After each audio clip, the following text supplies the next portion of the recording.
Hi friends, నమస్తే. రాజన్న సిరిసిల్ల జిల్లాలోని వేములవాడ మండలం వట్యంల దగ్గరలో గల శ్రీ కొండపోచమ్మ దేవాలయం చాలా ప్రసిద్ధి చెందిందని విన్నాను. అయితే ఈ రోజు అక్కడికి వెళ్తున్నాను. అయితే ఇదే సమయంలో కొండపోచమ్మ దేవాలయం నుంచి అయితే తారు రోడ్డు అయితే వేస్తున్నారు. మొత్తానికైతే ఆలయ ప్రాంగణానికి అయితే వచ్చాను. ఇక్కడికి రాగానే ఇటు చూస్తే మాత్రం యాటపోతలు అయితే కోస్తున్నారు. ఇక్కడ నీటి సౌకర్యం మంచిగా ఉంది. ఇక్కడ పోచమ్మ చాలా పవర్ఫుల్ కావడంతో భక్తులైతే ఇక్కడికి చాలా మంది వస్తూ ఉంటారు. ఇక్కడ ఎంతో ప్రశాంతంగా ఉంటుంది. అమ్మవారు చిన్న గుట్ట పైన ఉంటుంది కాబట్టి ఇక్కడ నుంచి మెట్లయితే ఉన్నాయి. భక్తులైతే కొంతమంది ఇక్కడ వ్యాన్లో వచ్చి ఇక్కడ వంట చేసుకుంటున్నారు. చాలా చక్కగా చెట్ల నీడన ఇక్కడైతే భక్తులైతే వంట చేసుకుని భోజనాలు చేస్తూ ఉంటారు. మనం ఇప్పుడు ఆర్చి కనపడుతుంది కదా, ఈ మెట్ల ద్వారా అయితే ఆలయానికి అయితే చేరుకుందాము. చుట్టూ బండలు చూడండి, పెద్ద పెద్దవి ఎలా ఉన్నాయో, మంచి ఆర్చ్ లాగా.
ఇక్కడ ప్రత్యేకించి ఒక గుడి అంటూ ఏం కనబడట్లేదు. కాకపోతే ఇక్కడ బండ కింద గుహలాగా ఉంది. ఆ గుహ లోపలనే అమ్మవారు అయితే వెలిసింది.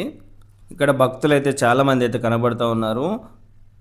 ఇక్కడ అమ్మవారికి పట్నాలు ఇస్తున్నారు. అమ్మవారు కోరిన కోరికలు తీరుస్తుంది కాబట్టి ఇక్కడి భక్తులు రావడం, మొక్కులు చెల్లించుకోవడం లాంటివి జరుగుతూ ఉంటాయి.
ఇలా చిన్న చిన్న గుహలు ఎన్నో ఉన్నాయి. ఇక్కడ పిల్లలు ఎంతో ఉత్సాహంగా, ఆనందంగా ఇక్కడ ఆడుకుంటూ ఉంటారు.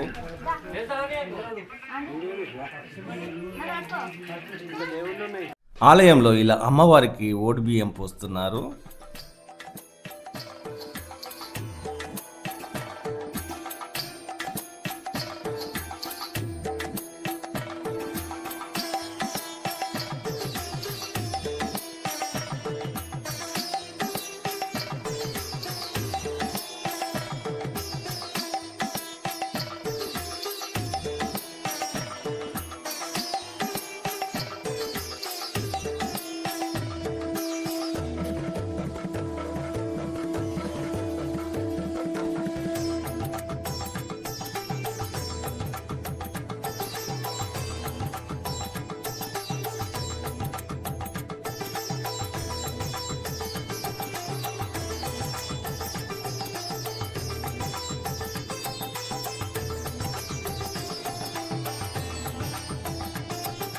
ఈ గుట్ట పక్కనే చిన్న తవ్వు ఉంది, అక్కడి నుంచి కూడా కొంచెం వెళ్ళి చూద్దాం.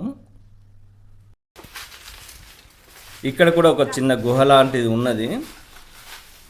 ఇక్కడ ఏ దేవుడు అని చెప్పేసి ఆ భక్తులను అడిగితే ఇక్కడ ఎల్లమ్మ అని చెప్పేసి చెప్తున్నారు.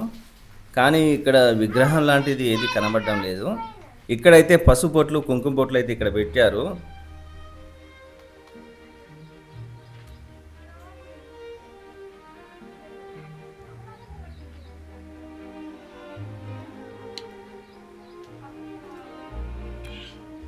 ఇక్కడ ఈ బండరాయి చూడండి, విచిత్రంగా ఉంది.